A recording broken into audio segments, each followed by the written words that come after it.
always be classy. 저는 피렌체에 와 있는데요. 피렌체 하면 또 이제 굉장히 유명한 향수 브랜드가 있죠. 바로 산타마리아 노벨라입니다. 저희는 이제 산타마리아 노벨라라고만 부르고 있지만 원래 플레임이 이만큼 길거든요. 이 브랜드가 1221년에 시작이 됐어요. 굉장히 역사가 오래된 브랜드인데 이 브랜드의 시작이 바로 여기였다고 합니다. 이 공간 그렇게 엄청 넓지 않거든요. 이 공간이 이제 나가서 보여드리겠지만 굉장히 이제 넓게 확장이 됐고, 그리고 이제 전 세계로 뻗어나가서 우리나라에서는 또 이제 신세계에서 전개를 하고 있죠. 그래서 한국 사람들도 굉장히 좋아하는 그런 브랜드로 거듭이 났습니다. 여기가 맨 처음에 산타마리아 노벨라가 시작됐던 그 입구라고 해요. 여기 보면 재밌는 게 위에 보면 유리가 있는데, 이 유리가 관리자가 이 상점을 바로 내려다볼 수 있는 CCTV 같은 그런 역할을 했던 거죠. 이제 그게 굉장히 흥미롭고, 여기서 진짜 제가 재밌는 거 하나 말씀드리면 산타마리아 노벨라에서 술을 만들어서 팝니다. 요건데요, 돌아다니면서 재밌는 게 없나 이렇게 보고 있었는데 갑자기 여기 보니까 리큐르라고 써 있는 거예요. 그리고 옆에 보니까 알코올이 35%가 함유되어 있다. 이거 술이다. 그래서 제가 여기 브랜드 디렉터님한테 가서 산타마리아 노벨라에서 술을 파냐 여쭤봤더니 맞다고 하시더라고요. 이게 원래는 좀 소화가 잘 되게 해주는 그런 역할을 하는 식후주였던 것 같은데, 그러니까 우리가 이제 계속 여기서 식사를 하면서 뭐 스테이크도 먹고 파스타도 먹고 뭐 와인도 마시고 하는데 마지막에 꼭 식후주로 그라빠를 마셨었거든요. 굉장히 좀 독주예요. 한 잔에 탁 털어 마시면 굉장히 이제 뜨거운 게 싹 내려오면서 이제 소화를 좀 도와주는 역할을 해주는데, 그 그라빠 같은 역할을 해주는 리큐르를 산타마리아 노벨라에서 제작을 하고 있습니다. 근데 우리가 본 적이 없죠. 들어본 적도 없죠. 왜냐하면 이탈리아 내에서만 내수용으로 제작이 되어 판매가 된다고 합니다. 수출이 안 되는 거예요. 그러니까 맛을 보시려면 이탈리아에서 구매를 하셔서 이탈리아에서 드시는 방법밖에 없다고 합니다. 굉장히 좀 재밌는 부분이었어요. 그래서 저는 또 술을 좋아하는 입장에서 왜 수출이 안 되냐 이렇게 여쭤봤더니, 이탈리아에서는 상표 등록을 처음에 뭘로 했느냐 그거에 따라서 이제 수출이 가능하다고 하는데, 산타마리아 노벨라는 처음에 상표 등록을 당연히 술로 하진 않았잖아요. 그래서 내수용은 가능한데 수출은 불가능하다고 합니다. 굉장히 안타깝죠. 제가 한번 맛을 보고 이게 안타까운지 아니면 그냥 뭐 별 상관없는 건지 말씀을 드려보도록 하겠습니다.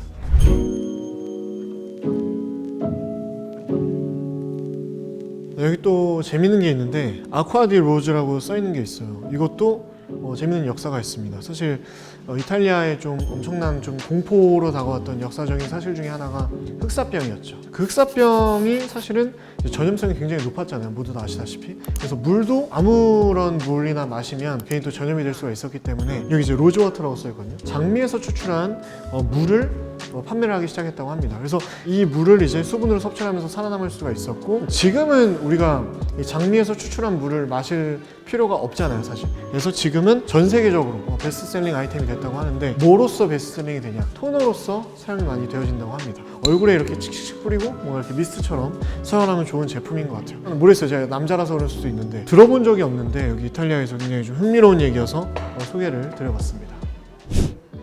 네, 또 다른 방으로 이동을 했는데요. 지금 이 촬영 방식이 어떻게 되는지 잠깐 말씀을 드리면, 브랜드 디렉터분이 저희 클래식TV를 위해서 시간을 내주셨어요. 2시간을. 여기를 다 설명드리기에는 촬영 시간이 좀 너무 촉박합니다. 그래서 제가 브랜드 디렉터님께 어차피 이제 한국 사람들은 산타마리아 노벨라의 향수나 뭐 여러 가지 그 제품들에 대해서는 좀 많이 알고 있다. 그래서 조금 스페셜한 부분들에 대해서만 설명해 달라고 말씀을 드려서 그 각 방들에 대해서 스페셜한 부분들만 말씀을 해 주시고 있고, 그걸 제가 이제 영어로 듣고 이해를 해서 바로 이제 말씀을 드리고 있습니다. 그래서 지금 이 순간에도 제가 이 들은 걸 까먹을까봐 굉장히 마음이 조급한데 이제 또 설명을 드려보도록 할게요. 여기가 이제 그린룸이라고 불리는데요. 여기 원래 그 목적은 하이소사이어티 분들을 위해서 초콜릿이나 티를 이제 제공을 해주던 그런 공간이라고 하더라고요. 딱 들어오면 이제 제일 먼저 눈에 띄는 게 이 초상화들입니다. 이 위에 초상화들이 엄청 많이 이렇게 걸려 있어요. 그래서 이 초상화들은 산타마리아 노벨라가 상업회사로서 거듭났을 때 브랜드 디렉터라고 합니다. 그래서 1대부터 저기까지 쭉 이어져 오는 거죠. 그래서 이 초상화들을 봤을 때도 역사가 좀 깊구나, 그걸 좀 이제 확인을 하실 수가 있고, 이런 초상화들 사이에 어떤 인물과 조각 장식들이 같이 이제 포함이 되어 있는 좀 특별한 사람 같은 분이 있는데, 여기에서 조금 역사적인 부분이 들어갑니다. 이 피렌체라는 곳이 뭐 좀 와보신 분들은 아시겠지만 메디치라는 엄청나게 좀 부유하고 좀 힘 있었던, 권력이 있었던 가문의 지배를 받았던 도시예요. 메디치 가문에 15살짜리 여자아이가 있었대요. 근데 그 여자아이가 프랑스의 왕이 될 헨리 2세에게 시집을 가기로 했대요. 그래서 선물이나 이런 이런 걸 좀 가져가고 싶잖아요. 그래서 당시에 이 비앙코라는 분이 있었는데 이분이 이제 고아였대요. 근데 여기에 이 디렉터 분들을 포함해서 이 직원분들이 산타마리아 노벨라에서 이제 키워줬던 그 아이였는데, 이 비앙코라는 아이가 향수를 만드는 데 있어서 두각을 막 드러냈던 거죠. 엄청난 능력을 보여줬던 거예요. 그래서 당시 엄청난 귀족이었던 그 카트리나 메디치가 찾아와서 이 비앙코한테 내가 이제 프랑스로 시집을 가게 됐는데 좋은 선물을 좀 가져가고 싶다, 향수를 좀 만들어 달라 라고 해서 비앙코가 엄청나게 이제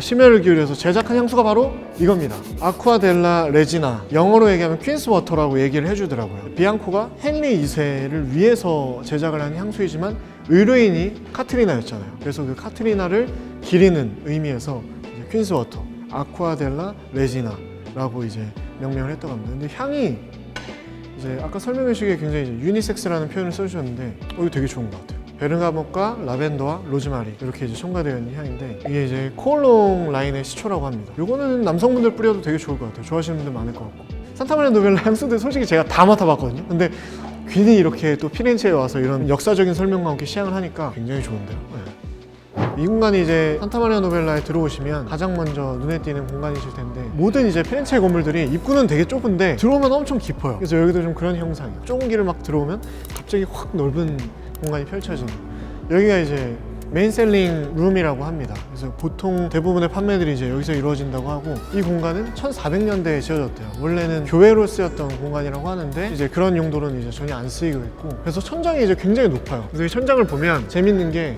각 대륙들을 표현한 그림들이 있습니다. 유럽, 아메리카, 아시아, 아프리카 이렇게 4개 대륙을 표현한 그림들이 있고, 이게 19세기에 그려진 그림들이라고 하는데 그림들의 의미가 이때 당시에 이미 산타마리아 노벨라가 저 대륙들에 다 퍼져 있다, 그런 걸 이제 표현한 그림이라고 합니다. 그때부터 인기가 있었던 브랜드라고 보시면 좋을 것 같아요. 또 여기 보시면 베스트셀링 아이템에 대한 얘기를 안 할 수가 없는데요. 이 아이리스 같은 경우에는 다른 산타마리아 노벨라 향수들이 다 오드 콜롱이었는데 최초로 출시된 오드 퍼퓸입니다. 피렌체에서는 출시하자마자 1등 향수가 됐다고 합니다. 라벨이 다른 향수들은 그냥 이제 프린팅이 좀 되어 있는 형상인데, 요거는 이제 벨벳 같은 게 붙어 있어요. 거기서 이제 또 특별함을 볼 수가 있고, 이 피렌체를 상징하는 컬러가 이 바이올렛 컬러라고 해요. 이 여기서 재배되는 그 아이리스들이 바이올렛 컬러라고 합니다. 그래서 이 컬러를 사용을 하고 있다고 해서 바이올렛 컬러의 이제 벨벳이 여기에 이제 붙어 있고, 이 피렌체의 어떤 여러 가지 심볼을 담은 그런 향수라고 보실 수가 있습니다. 굉장히 향이 좋아요. 저도 처음에 출시가 됐을 때 맡았을 때 너무 좋았어요. 그래서 이것도 혹시라도 시향을 안 해보신 분들이 계시면 꼭 시향을 해보셨으면 좋겠습니다. 아무튼 이제 옆에 보이는 이 향수들은 한국에서도 다 시향을 할 수 있는 향수인데, 여기서 또 재밌는 게 저희 채널에서도 지난번에 소개를 드렸었던 알바디 서울이 또 피렌체에서도 판매가 되고 있다. 아르바디 세우르 뭐 그런 식으로 이제 불리고 있는데, 서울의 새벽을 표현한 향이었던 걸로 기억을 하고 있어요. 뭔가 소나무와 한옥과 그러면서 이런 어떤 도시적인 그런 것들이 공존하는 게 서울이잖아요. 그 향을 이렇게 이제 담아봤다. 그래서 이거는 이제 제가 특히 여름에 이제 굉장히 많이 뿌렸던 향수이기 때문에 굉장히 익숙합니다. 네, 이제 또 다른 방으로 왔는데, 여기가 이제 방으로 설명을 드리는 건 마지막일 것 같습니다. 여기 보시면은 이제 프레스코 화들이 있고, 여기 이제 뭐 책이 한 권이 있고, 굉장히 좀 서늘해요. 네. 벽이 굉장히 두껍게 만들어졌다고 합니다. 이 방만. 그래서 아마 조금 서늘한 기온이 유지가 될 수 있지 않을까 이렇게 얘기를 하더라고요. 근데 딱 들어오자마자 완전 달라요. 되게 추워요, 여기는. 여기에 원래 그 아까 말씀드렸던 그 로즈워터를 보관을 했었다고 해요. 그리고 이 프레스코화는 오리지널 프레스코라고 해요. 1380년대부터 1400년대 초까지 그려진 그림인데, 이 피렌체에 와보신 분들은 아시겠지만 도모 성당 옆에 지오토라는 그런 종탑이 있거든요. 이 지오토라는 사람이 프레스코화의 마스터였대요. 장인이라고 볼 수가 있겠죠. 이 지오토의 제자가 이 프레스코화를 그렸다고 합니다. 그러니까 그때부터 이제 보존이 되고 있는 거예요. 굉장히 오래된 그림들이죠. 그림들을 보면 우리가 알고 있는 그 예수님의 고난, 그 어떤 스토리들이 이제 그림이 그려지고 있는데, 여기서 재밌는 건 이제 저 부분이에요. 예수님이 십자가에 매달려 있으신 저 그림을 보면 사자가 그려져 있거든요. 사자? 저 장면에 사자가 있는 게 좀 말이 안 된다고 생각을 하지 않습니까? 근데 저 사자가 있는 이유가 아치아올리 이런 가문이 있었대요. 아치아올리 가문에서 무역을 했던 그런 가문인 것 같은데, 돈이 굉장히 많은 그 가문에서 이제 이 교회를 짓는 걸 이제 많이 후원을 해줬는데, 어느 날 아치아올리 그분이 굉장히 아팠대요. 그래서 여기 와서 또 이제 산타마리아 노벨라에 있던 그 수도승 분들이 자몽으로 치료를 해줬다고 합니다. 그래서 이제 이분이 완전히 또 낫고 이 공간을 만드는데 비용을 이제 후원을 해줬다. 이렇게 말씀을 해주시더라고요. 그 가문의 상징이 사자였는데 그래서 감사함을 기리는 의미에서 저기에 이제 3개가 넣었다고 얘기를 해주시더라고요. 이것도 이제 굉장히 흥미롭고, 이런 설명을 안 들으신 분들은 그냥 프레스코아네, 굉장히 멋있다 이렇게 딱 생각만 하고 나갈 것 같은데 사자가 있다는 게 저는 굉장히 재밌더라고요.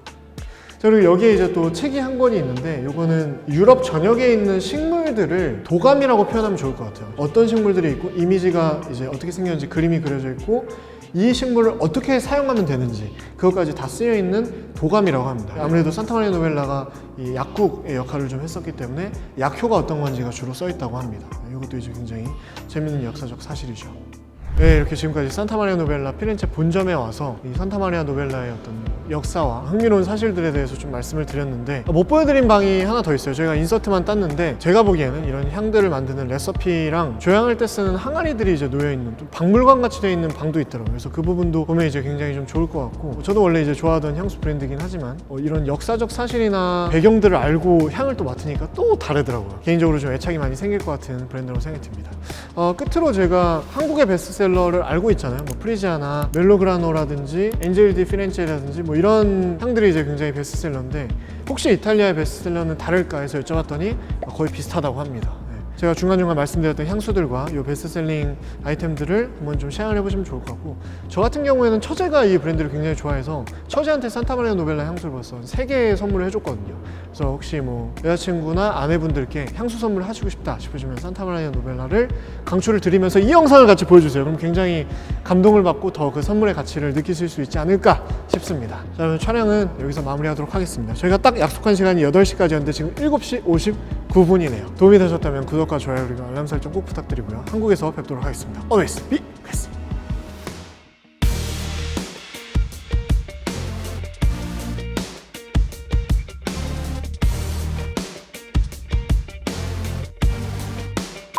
이 산타마리아 노벨라의 술을 따봤습니다. 이렇게 따라봤는데요. 마셔보겠습니다. 일단 향은 한약 냄새가 나요. 여명 808 맛인데 왠지 숙취가 없을 것 같은 그런 맛이네요. 도수가 35도인데 그렇게 강하게 안 느껴져요. 근데 진짜 식후주를 딱 마시면 좋을 것 같은 느낌. 아무튼 약 같은 맛이에요. 소화제 같은 맛?